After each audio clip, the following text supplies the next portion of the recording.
Welcome, everyone. My name is Sarah Ray from the Bloomfield Public Library. Thank you for joining us today for our Women's Month highlight. I'm going to turn this over to Jeffrey to tell us everything about Pauline. Good afternoon and welcome to Pauline Viardot Garcia. This is not a household name in this country, probably no longer in Europe either, but she was one of the great musicians of the 19th century, multi-talented, best known as a singer, had an incredible range, which go from contralto to mezzo to soprano. And in the soprano range, she could go up to a high C, and I've even read some accounts where she could go to high F above C, which is staggering. It was her father that taught her to extend her range, but this may have caused her to have a rather short career because she probably damaged her voice. But she was a great singer, acknowledged by everybody, a great singing actress. In fact, it seems that the young Sarah Bernhardt even said she was an incredible actress. And she was also a composer, skillful. The music isn't the greatest, but it's just lacking that little spark to put it maybe in a higher category. It's pleasant. We'll listen to one piece a little bit later on. She composed 8 operettas, only with piano accompaniment, and these were mainly for private affairs at her homes. Also a number of instrumental works for violin and piano. I kind of wonder if she wrote them for her son, who was a violinist, composer, and conductor, Paul. And a number of choruses, and she did transcriptions. There are 12 mazurkas by Chopin that she transcribed for piano and voice and used the text of a poet named Louis Pomé, which apparently helped to popularize the mazurkas and popularize Chopin, so he was rather pleased. And they knew each other very well. In fact, they would play four-hand piano works together, and he was another one of those that greatly admired her. She was an excellent pianist. Some put her on the level of Clara Schumann, who was probably the best lady pianist of the century. She was also an excellent organist. She had an incredible memory. At one point, she was working with Charles Gounod on his first opera, Sappho, and she memorized the entire opera within 2 days. And even Gounod would say that he'd never seen anything like this. She was also a linguist. She was fluent in English, French, German, Italian, and Spanish. Could sing in Russian, would spend some seasons there, and was the first singer to sing Italian opera in Russian. This might sound odd, but I don't think they do this much today. But when I was in my 20s and in Germany, they were singing Italian operas in German. And back in the 19th century, you would change the language of the opera and make it more suitable for the audience and the nationality that was listening to it. But she would also sing Russian songs, like by the composer Glinka, and she is the first foreign singer to promote Russian music, Russian vocal music. So she was really in her day a very, very important figure, had a long life, and she knew everybody, which is quite fascinating, the connections between her and the prominent musicians, writers, artists of the day. Unfortunately, she wasn't a very attractive looking woman. Back then it was admitted, and I think even today one would agree. I do have some quotes, because Sarah was telling me to be careful what I say, but these are people that knew her very well and in fact loved her. Charles Dickens, we'll talk about a little bit later on in his connection to her, that she was chubby, matronly, swarthy, black-eyed woman whom you might suppose to be the Queen's monthly nurse. There was a Frenchman who said she was richement laide, which means extremely unattractive, more than unattractive. This was in respect to all the rumors circulating about her supposed lovers. This is Robert Browning, great English poet. I can't say who is her latest lover, since she has a new one every day. But these are rumors. There was absolutely no proof to any of this. And then Ari Scheffer, who was a very fine painter, who's Dutch-born and became French. She's terribly ugly, but if I were to see her again, I should fall madly in love with her. And that was the thing. So many of these men were falling in love with her because she was such an incredible artist. Oh, by the way, she was also a landscape painter of good talent. But her artistry as a musician and as an actress. She was a wonderful conversationalist, had a magnetic personality, and she would attract everybody. We'll get into a couple of those that became very close to her. But we might as well begin at the beginning. And she came from a very musical family, the Garcias. Now, her father, Manuel Garcia, was a very prominent tenor. He was born in 1775 in Madrid, settles in Paris eventually, and was married twice. In fact, he was a bigamist at one point. His first wife was a bolero dancer when he knew her in Spain, and then he would marry a Joaquina Stiches, I think that's how you pronounce it, who was more of an actress than a singer, but she was also a singer. And she would be the mother of his 3 children. And he did cause quite a scandal in that in one performance, he sang on stage with his mistress in one role and his wife in another. Caused quite some controversy. Now, he was highly respected as a tenor to the point that Rossini wrote the Count Almaviva, the tenor role in The Barber of Seville, specifically for him. That was premiered in 1816, and he was the creator of the role. He was also a composer, wrote some 43 operettas. And of the children, you had the eldest was Manuel Garcia Jr., and he's born in 1805, dies in 1906. He was 101. And he was a baritone, quit the stage in 1829, when he's 23, and becomes an extremely prominent voice teacher. In fact, when Jenny Lind in the late 1830s developed some very serious vocal problems, she went to study with him and be corrected by him, and it's only after that point that her career truly takes off. Now, he would teach at the Paris Conservatory, but then he'd be for over 30 years at the Royal Academy of Music in London, and retires at around the age of 90. He would write a number of papers on the voice. He studied the voice, the physiology of the voice, and these papers were highly thought of by the Academy of Sciences in Paris. And he also invented the laryngoscope, I think I'm pronouncing that correctly, which I don't quite understand, but was an instrument that permitted you to look at the vocal cords and study them, and I guess study the weaknesses and any problems that you might have with your vocal cords. This would happen after he's working with Jenny Lind in the 1850s, and this made him world famous. Then we had the second child, a daughter, and she is known as Le Malibran. It was Maria Garcia, and she's born in Paris. And she was one of the great singers of the first third of the 19th century.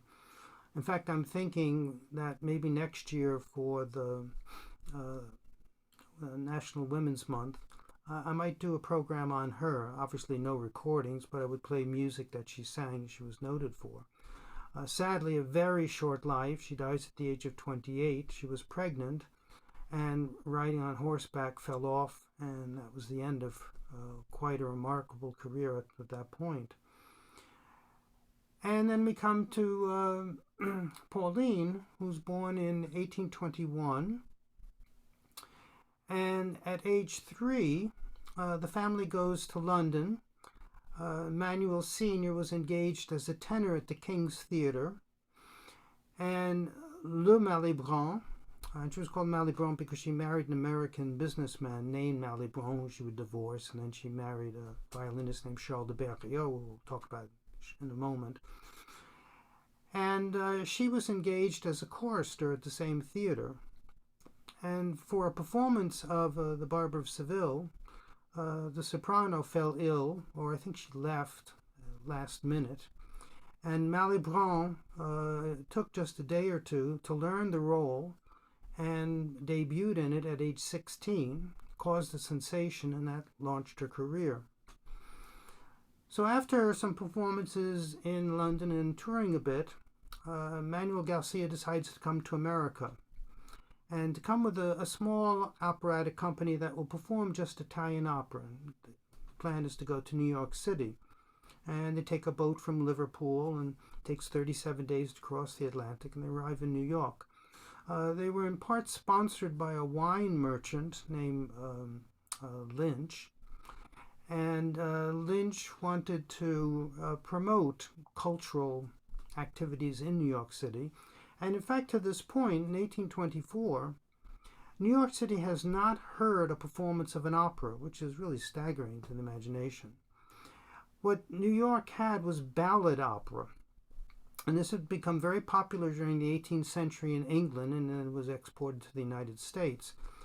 And this was a type of theatrical whereby you took popular tunes of the day and gave them new lyrics, and then put the whole thing together in a type of musical or quasi-opera. And this would be very popular throughout the whole 18th century into the 19th. The most famous work is The Beggar's Opera by John Gay and Johann Pepusch. And so with Garcia, he's going to introduce Italian opera to New York City. Now, as I said, he's sponsored by Lynch, but he's also going to be helped by Lorenzo da Ponte, which is a name that should ring a bell, particularly because in 2 months we're going to do one of his operas. This was the librettist for Mozart, for The Marriage of Figaro, Don Giovanni, and Così fan tutte. And he's going to be the court poet in Vienna. And then there are a number of intrigues, mistresses, and things happening. Goes to England, and then from England comes to New York in 1805 and follows a number of different professions. He begins as a grocer, then a seller of general merchandise, and he imports Italian books, wanted to bring Italian culture to New York City, and winds up becoming the professor of Italian at Columbia University. And he's going to be very helpful to the Garcias, finding them suitable lodgings, make sure they had the best of Italian food. It should have been French food, but for some reason it was Italian. And will also help to promote them. And they'll give a full season of 79 performances, 9 different operas. They do, of course, The Barber of Seville and Don Giovanni, and then 3 or 4 other operas by Rossini and lesser known composers of the day. Doesn't go over very well in New York, Italian opera. It's going to take some time to catch on. And some of you might think, well, you're talking about Italian opera in New York. Well, maybe there was German opera or French opera, but there wasn't. French opera was taking place in New Orleans and was introduced by the French there in 1796. And in fact, it'll be a New Orleans traveling opera company that'll come up the East Coast and come to New York, but 2 years after the Garcias in 1827. So New York is really not very experienced in terms of opera, but will catch up very quickly. Well, from New York, they decide to go to Mexico in 1825, and they're performing there for 3 years. But this was a very unsettled time in Mexico. Revolutions, a lot of disorder, almost sounds like today. And they decide to leave. And they're going to go from Mexico City to Veracruz and then take a ship back to Paris, or a boat, sorry. And they're going to go in a convoy of some 30 people, including 20 women and children. And they hire security guards, But during the trip, the security guards turn out to be bandits and rob the Garcias of everything they have. They've had a lot of gold on them. There's one account that says Manuel Garcia sang to them, and they were so taken by his voice that they at least let him keep some of the gold. And they return to Paris, and he'll go into teaching, and he'll start giving lessons to Pauline. Now, at age 4 in New York City, she starts to study the piano. She was too young to sing in the opera troupe. And at age 5, she's studying, again, piano in Mexico City, also studying organ. And now she'll study voice with her father in Paris for a short time because he passes away in 1832. Now, for a moment, or for a brief spell, they move in with Adolphe Nourry, who was one of the great tenors of the 1830s, greatly admired. And he was a pupil of Garcia. But then they're going to settle in Brussels, and we're talking about Pauline and her mother. Manuel Jr. stays in Paris, of course. And they go to Brussels because that's where the second husband, Charles de Berriot, will be living after the death of Malibran in 1836. And he is quite impressed by the vocal talents of Pauline. And he's going to organize a concert for her when she's only 16 at the Hôtel de Ville, the town hall of Brussels. He plays the violin, she sings. I'm assuming he played some piano and probably accompanied her, but nobody says. Then they tour in the city of Louvain, which is also in Flanders, or at this point it is Belgium. And then in 1838 they're going to tour all through the Germanies.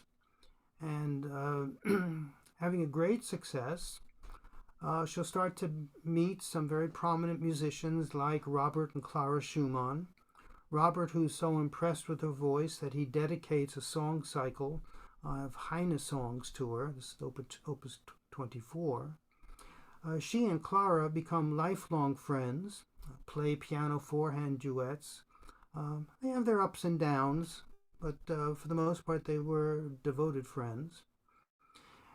And she will make her debut in Paris then at the end of 1838, again with de Berriot, so it's a concert, it's not a stage performance.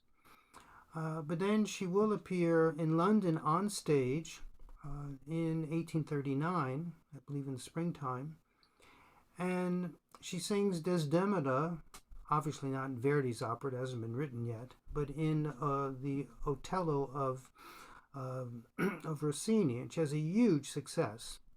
And she'll sing it again at a smaller theater in Paris at the end of that year. Unfortunately, she's going to find herself locked out of the primary opera houses in Paris. A lot of intrigue and a lot of jealousies taking place by divas.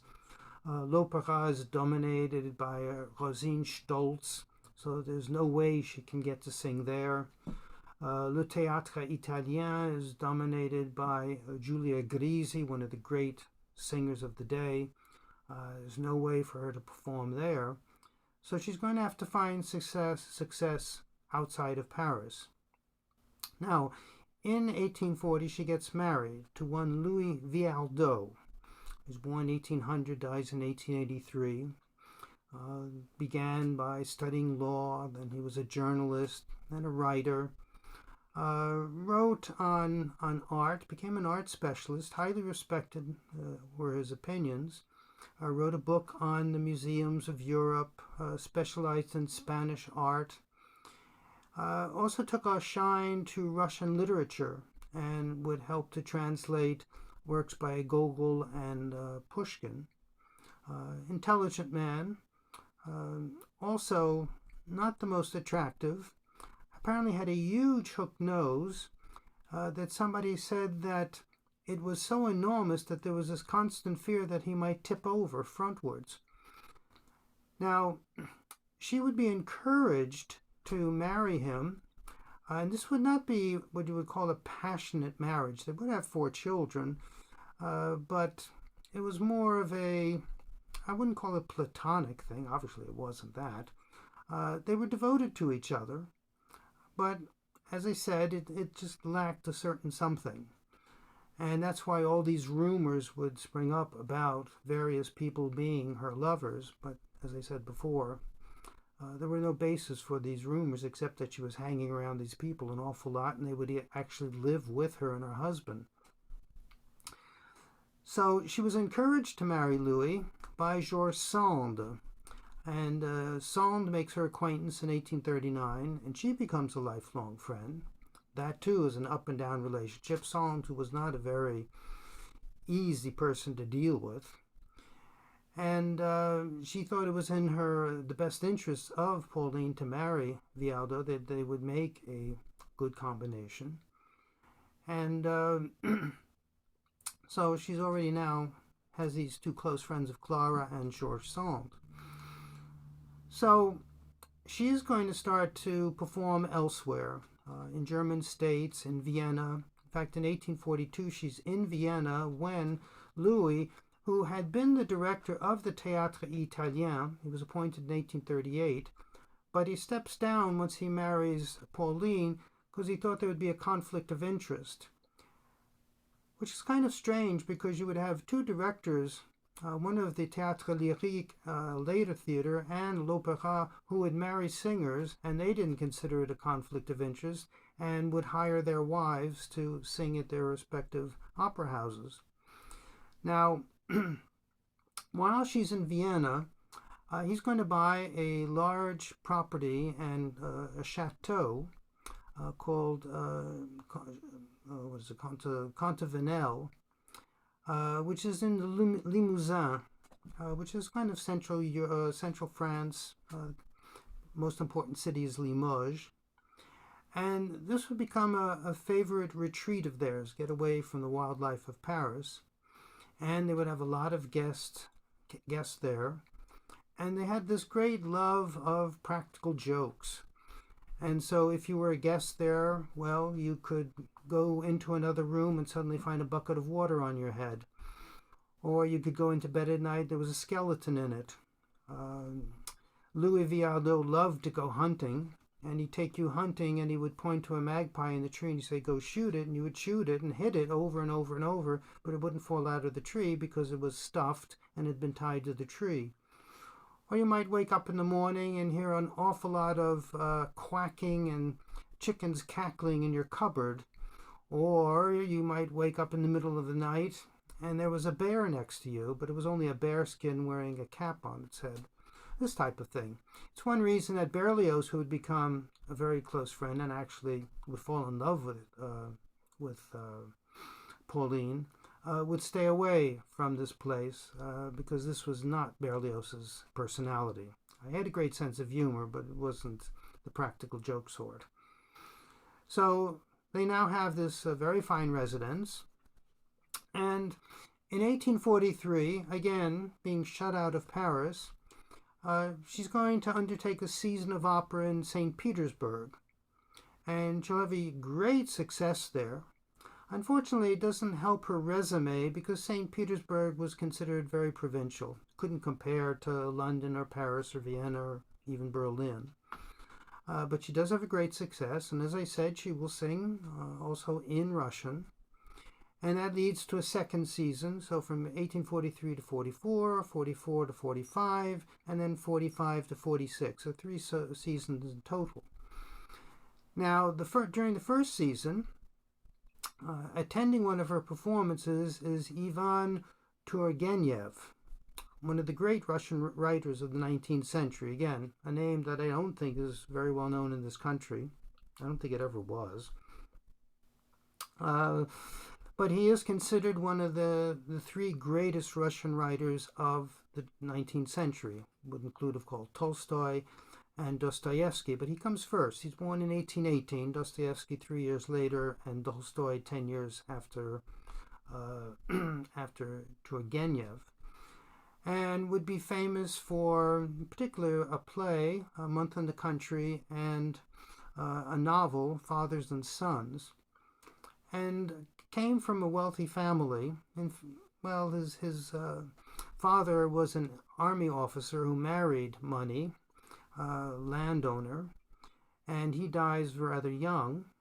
And this was in Engel, which is halfway between the Ukraine and Moscow, so south of Moscow.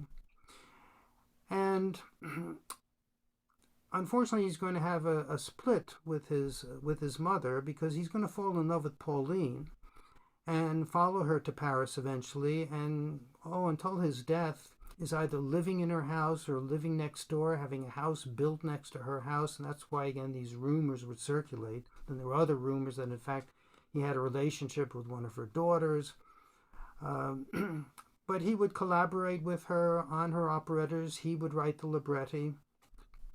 He would get into trouble in Russia. He was a kind of reformist. He was called a westernizer, in that he believed that it was very important to study Western culture because it would help to improve Russian society and Russian culture, because Russia is just emerging out of the Dark Ages at this point, where very little culturally had been going on. Really, it starts with Peter the Great at the beginning of the 18th century and builds very slowly. And then you have this explosion. You've got these three great writers who didn't like each other, by the way. And you have also a musical explosion when you have Michael Glinka followed by the Russian Five and Tchaikovsky. All this is happening at the same time. So Turgenev is going to become an important part of her life and spend most of his time outside of Russia. He does get in trouble with the Russian government. In 1852, Gogol dies, and he writes a very laudatory obituary for him, a little bit too much so, which offends the government, because Gogol was another one of these reformers. And he's banished to his estate in Engel for well over a year, and eventually leaves and doesn't come back to Russia for quite a while. And again, will spend most of his time in the West. But anyway, getting back to Pauline. So she has these first two very successful seasons at St. Petersburg Opera. Third season, less so. Audiences are getting tired of Italian opera. I think they want more Russian music. And Michael Glinka had already produced his two operas. There was The Life of the Tsar in 1836, which is considered the first truly Russian opera. And it was a huge success. And that's followed by Ruslan and Ludmilla, which was less successful. But audiences are looking for something else. Plus, there was a lot of illness in her family, might have affected her singing.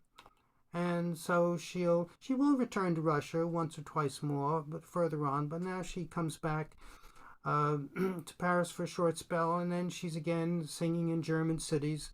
A little bit before, when she had been in Germany, she had been heard by Giacomo Meyerbeer, who we talked about last week with Lohengrin, and who was the dominant composer of opera of the day. Very influential, very wealthy. And L'Opéra was desperate for him to write an opera for them. Now, his last success had been in 1836, Les Huguenots, a wild success. And he won't write another opera for them until Le Prophète in 1849. And in fact, he writes it with a major role for Pauline. And he tells her, this is several years before he writes the opera, that he will tell the Paris Opera that there is no way I will write an opera for you unless Pauline is in the cast. So this is going to take a while. This will take until 1849 before the premiere of the opera. So we have these years of travel. And then we have Berlioz coming into the picture. Berlioz, who today is behind me, good old Hector. And born 1803, dies in 1869. He had first heard her sing in 1839 in Paris. It was at a private setting, at a salon, and she sang some excerpts from Gluck's Orfeo. And Berlioz, who was a Gluck scholar, was passionate about him, we'll talk about that more in a moment, was very critical of the way she sang, wrote a rather nasty review, and then even wrote her a nasty letter telling her how bad she was. but slowly came to terms with how great she was. And in 1848, she's going to go to London, and she asked him for a song, and he took an old song he had written and rearranged it for her because originally it was for soprano. It's called La Captive. Now, in 1832, Berlioz is in Rome, and he had just won the Grand Prix de Rome, which I've alluded to many times. This was a great prize. If you won the competition, you won a 2 to 4 year stay in Rome, living at the Via de' Medici, which had the best view of Rome from its terraces.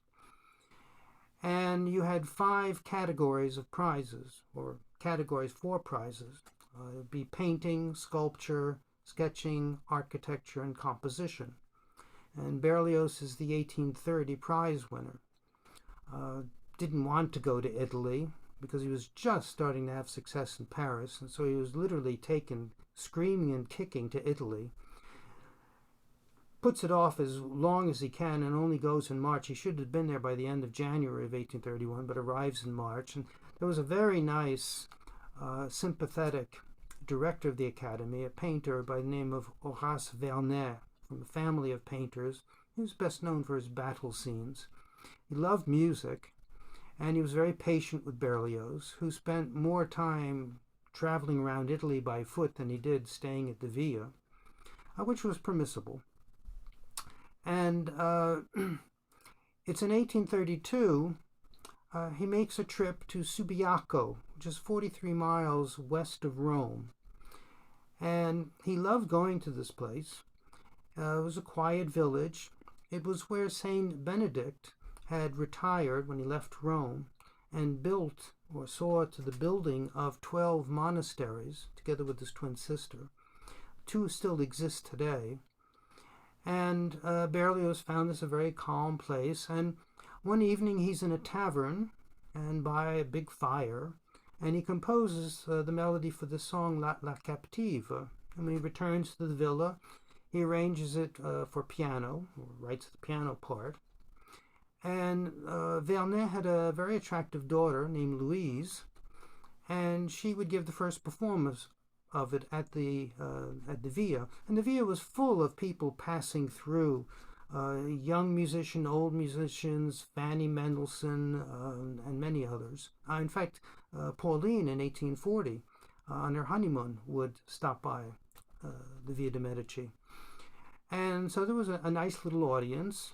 Berlioz didn't play the piano, and yet they say he was at the piano, so I don't know if he was playing with one finger, one note, because he couldn't even play a chord at the piano.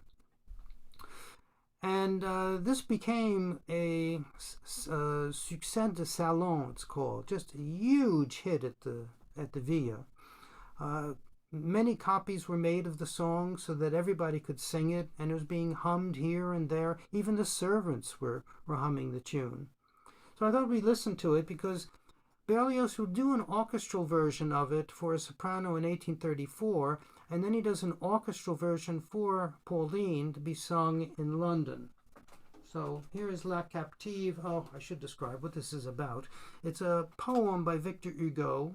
Comes from his collection of poems called Les Orientales that he published in 1829.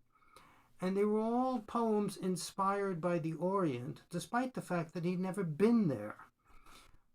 Truly absurd, and yet had a phenomenal influence on literature in France, because now everybody's writing poetry about the East. And you even have some people like Delacroix inspired by it. He knew Victor Hugo very well, so they would be painting in northern Africa, which was considered part of the Oriental at that point. So it's about a young woman who is captured by a Turkish pasha, and she becomes part of his harem. And in the song, she's seated by the beach. The water is coming up to her feet. It's nightfall. The stars are out. Very romantic setting. Her only company is a eunuch who's got this huge sword around him. Not much of a conversationalist. And she's kind of wishing that she could have a virile young man at her side, was cultivated and that she could talk with him.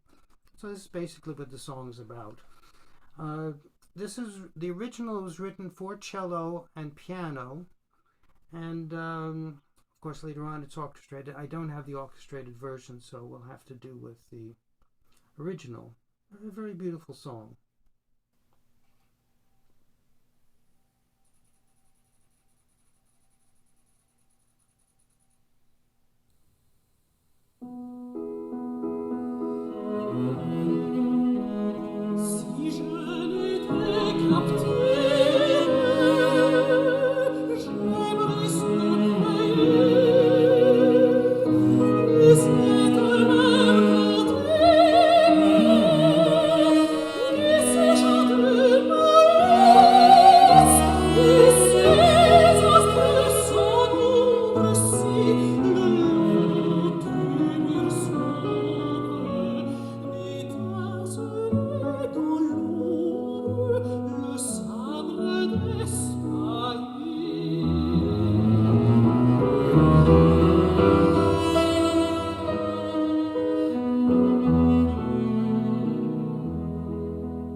So this takes us to the opera by Meyerbeer, which is going to turn her into a huge star, Le Prophète, which will be premiered April of 1849 at l'Opéra. And she's going to, in her career, sing over 200 performances of her big role, Fidèse. And I'm going to end the program with an excerpt from it, so I'll get into the story at that point. But this now opens the doors to her. Now she's acclaimed all over the city. And she's going to be introduced to Charles Gounod.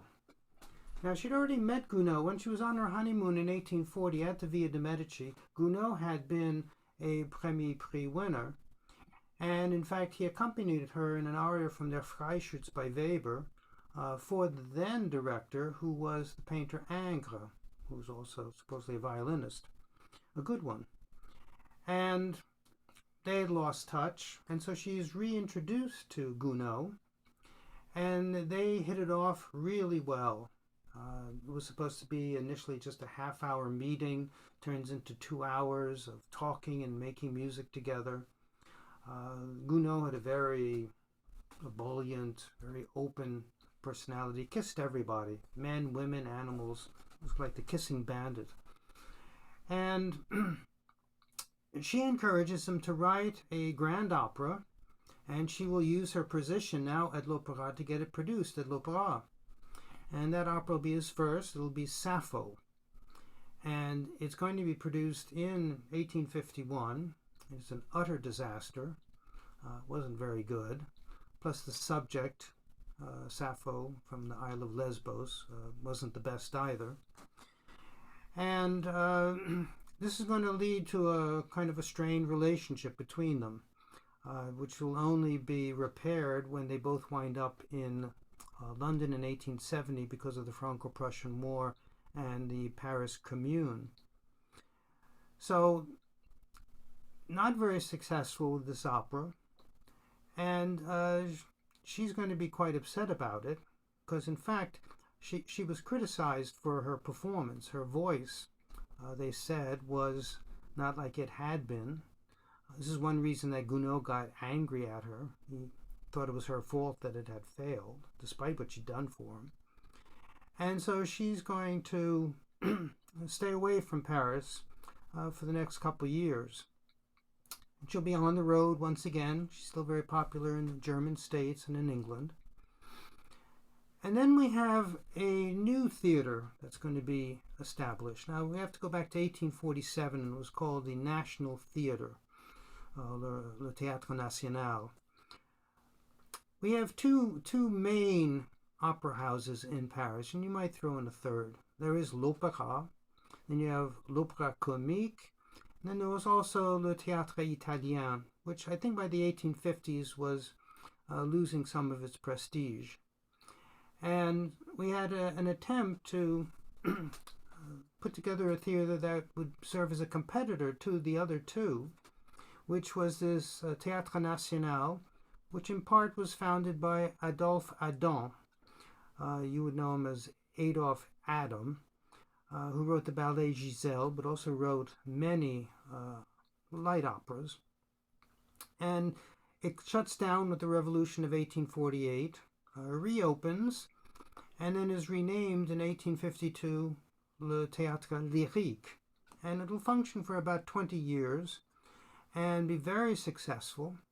And the object of its new director in 1856, who was Léon Cavallo, and don't get confused here, Léon is the first name, Cavallo is the second name, because there's Ruggiero Leon Cavallo, all in one name, was the composer of Pagliacci, two different people. Now, Cavallo wanted to perform new and old operas. There would be maybe an emphasis on French opera, and things that had been forgotten. And one composer who had been enormously successful in Paris was Christoph Willibald Gluck. Now, in 1762, he composes his Orfeo ed Euridice, huge success in Vienna. At this point, it was written for a tenor. Then he comes to Paris in 1774 and does a French version for Paris, again, wildly successful. I believe now the tenor roles turned into a castrati role. This opera was very popular, along with other operas like Iphigénie en Tauride and Iphigénie en Aulide, up until the mid, I'd say, 1820s. So that when Berlioz leaves the countryside, he's born in Côte-Saint-André near Grenoble, he's going to be able to hear Gluck operas on stage. But he'd already known Gluck from his youth, This was one of the first composers he discovered and became so worshipping of Gluck's music. It's hard to believe when you think of the bombastic music of Berlioz, and behind it, the strongest influence is classical Gluck. It's hard to figure it out, but he greatly admired Gluck's use of the orchestra, the orchestration, the way it underlined the emotions of the drama on stage. Plus, he simply loved the music, and he had a very good idea of what a Gluck opera should sound like. Well, Gluck falls out of fashion. We have a whole new generation of composers, French composers like Adolphe Adam, like Aubert, like Meyerbeer, who's German-French. And Gluck is going to fall by the wayside. But Berlioz always dreamt that somebody would put on a production that would be truly representative of Gluck's style. And even when Gluck was being performed, he would get into battles because they weren't using the correct orchestration, etc., etc. He once even caused a riot at l'Opéra because there were supposed to be three trombones in the opera. There were no trombones, and in the middle of the performance, he stood up and started shouting, "But where are the trombones?" And the whole audience started to chime in, "That's right, there are no trombones." And a riot broke out. They had to stop the performance, etc., etc. Pure Berlioz. Anyway, Cavallo decides to put on Orfeo. And the only memory of Orfeo was, in fact, an opera by Jacques Offenbach, which is Orpheus in the Underworld, that was premiered in 1858. Was still being performed, and everybody knew the Orfeo story from his comic opera, his satire, actually, or parody. And the best person to consult and get involved in this presentation would be Berlioz, and Berlioz, of course, was thrilled. So he's not going to conduct it. It was a Louis Deloffre, who was a conductor at the Lyrique, and of course he calls in Pauline, who by this point he's calling her one of the greatest singers of the century. And he's going to work with her. He's going to coach her. He's going to coach the other singers. He's going to coach the conductor even, coaches the chorus. He's involved in the decor and the costumes. He wanted colorful costumes, or let's say colorful decor, but very simplistic classical type of garments for the singers. And he even calls in Delacroix to help out with the decor and puts a lot of time and effort into this. And there's one kind of amusing story. Singing Eurydice was a young French girl by name, she was Belgian, sorry, Marie Sax, S-A-X, who had to change the spelling of her name to S-A-X-E because of Adolphe Sax, who was a Belgian instrument maker and, of course, the inventor of the saxophone. So she changed her name to S-A-X-E, and then he sued her again until she changed her name to Sass, S-A-S-S-E. And apparently, she was incredibly stupid. Oh, I've got to find there we go. Berlioz, at the first rehearsal, was working with the chorus, and she asked somebody, "Is that Gluck?" Gluck died in 1787. We're in 1858. Not terribly bright. And Berlioz would remark of her that she is as ignorant as a carp of everything to do with art. Anyway, she would have a success and in future roles. And the performance was a triumph. Triumph once again for Pauline. She'll give over 200 performances during the next 2 years and continued to sing it till 1863. Dickens, who had come to know her, comes backstage and apparently was flooding the floor with tears. He was so moved by this. Dickens, who loved opera, who would frequent Covent Garden in London. He even wrote a libretto for what's called an operetta bolletta, which is a parody type opera. It was a parody of Italian opera. You could say this is pre-Gilbert and Sullivan. The composer was John Hullock. and had become very friendly with the Viardots during the mid-1850s, frequently would come to Paris, would go to l'Opéra, and he fit in very well at this court of Engel atmosphere. He loved these practical jokes and tricks and things. So this is a great triumph, gives great happiness to Berlioz. And there is a moment where Berlioz would accept an invitation to court of Engel. And this was at a very difficult point in his life. Almost virtually his entire family had passed away, his parents, his 4 siblings. And he was married a second time to a wretched woman named Maria Recchio. Actually, I have a wonderful quote by Wagner about her. Oh, let me find this. Here we go. Wagner wrote of Maria Recchio, he wondered whether the Almighty would not have better to leave women out of the scheme of creation. Typical Wagner. But this was not directed at all women. It was directed simply at Berlioz's wife, who was a monster. Fortunately, she passes away in 1862, liberates him. So anyway, he's in a state of distress because of this failing marriage.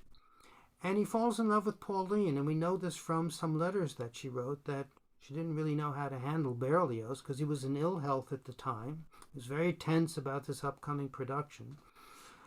But he does get over it, and they remain on good terms, though soon thereafter Berlioz is in such bad health that he distances himself from virtually everyone, becomes rather reclusive, certainly after the death of Marie. And actually the only person that has access to him, becomes a very close friend, and who also helped him prepare the score for the Gluck opera, was Camille Saint-Saëns. And again, when you think of the music of Saint-Saëns and the music of Berlioz, we're in 2 different universes.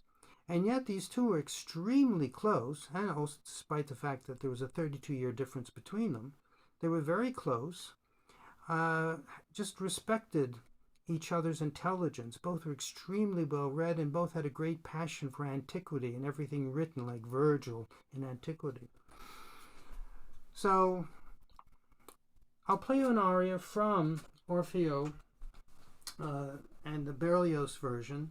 This is the end of Act 1. Of course, you must all remember Eurydice is bitten by a serpent. She winds up going to the underworld, and Orfeo, who is advised to go after her, will descend into the underworld and save her. So this is his aria right at the end of Act 2, curtain closer, whereby he's ecstatic. He's saying goodbye, goodbye to sighs and sorrows. I'm off to rescue my honey, I guess you could say. And here it is, sung by Dame Janet Baker.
the triumph of Orfeo, the career is going to start to go downhill.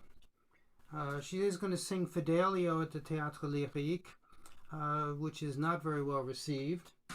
And that's followed by another Gluck opera, Alceste, which is more successful. But it's going to lead to her retiring from the stage in 1863. Plus, she's going to leave Paris. For the next 7 years, she'll be gone. And she's going to settle in Baden-Baden. This is Western Germany. If you know where Strasbourg is, it's just north of it on the German side. It was a spa town, and in the 1840s, Roman baths were discovered, and it becomes the summer resort. And they're going to build a casino and have a racetrack. In 1862, they build a theater. And in fact, Berlioz presents his last opera there, Béatrice et Bénédict. And she's going to build a villa, have a garden with a theater built in it so she can put on her little operettas. And she's going to stay there basically for the next 7 years. And she sings privately, but no longer in public. Now, in Baden-Baden, you also had Clara Schumann, who was living when she wasn't teaching in Frankfurt. Brahms would spend summers there. In fact, he would compose parts of his first and second symphonies and the Requiem in Baden-Baden. And Turgenev would be there, also building a home near hers. And eventually she will return to Paris. Shortly, because then they have to go to London because of the Franco-Prussian War. The Commune gets rather ugly. She will teach at the Paris Conservatory for 4 years, 71 to 74.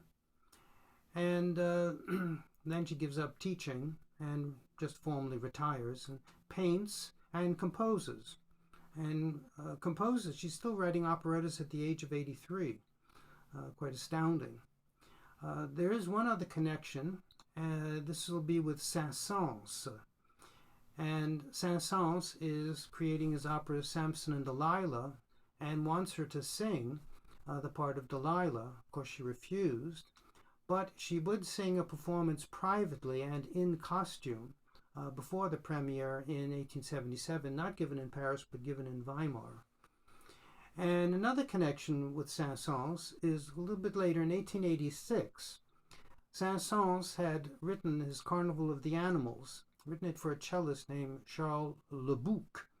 Was a favorite cellist who had a very well-known chamber music series in his apartment and was retiring in 1886. So as a gift, he wrote the Carnival of the Animals.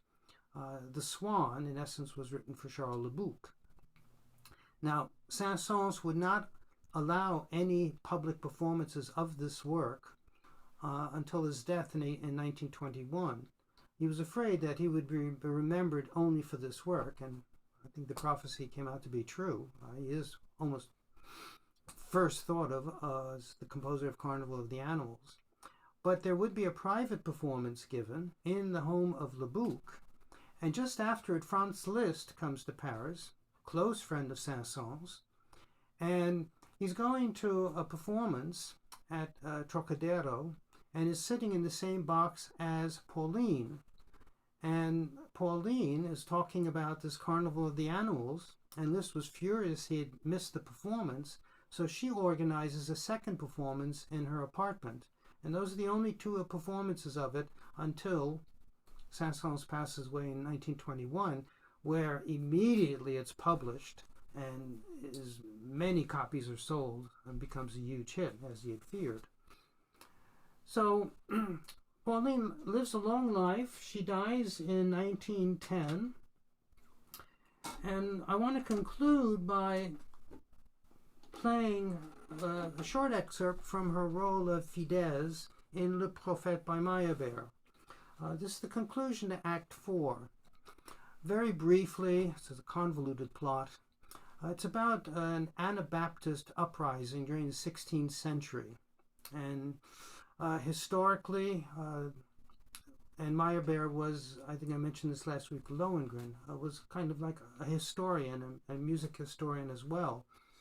And so he based this opera on an incident that occurred in Münster, whereby there was an uprising. Well, there was a large group of Anabaptists who were shunned by Catholics and Protestants, something about, and I'm really not very good at all this, they were against baptism as a child and wanted to have adults rebaptized.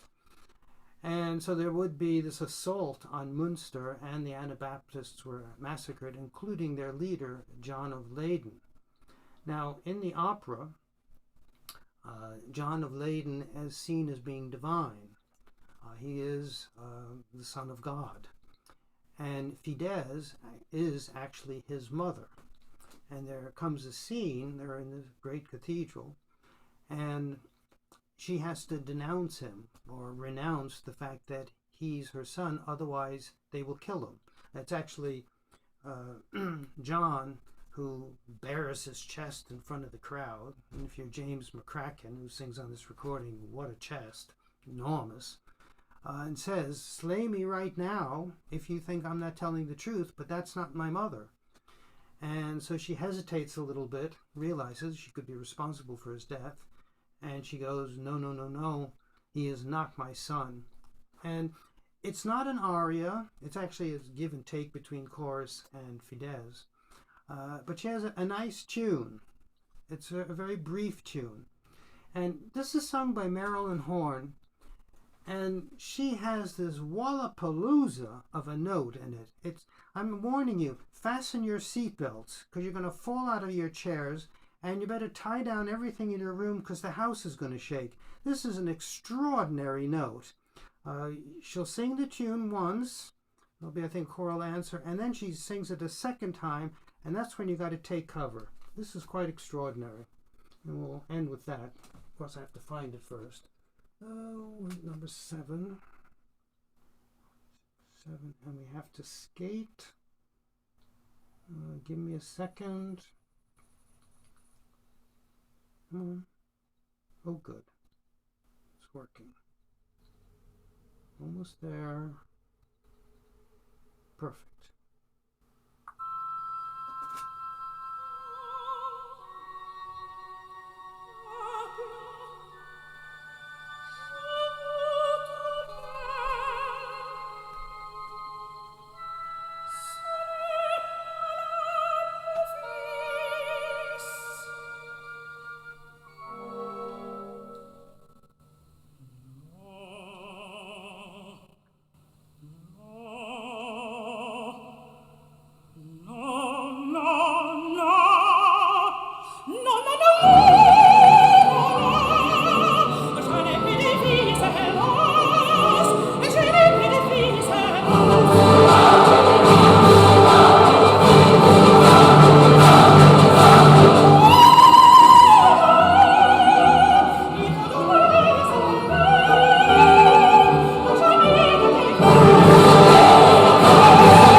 That's the best thing in the whole opera, which lasts almost 4 hours. This is one of these grand spectacle operas, and they always end with some calamity.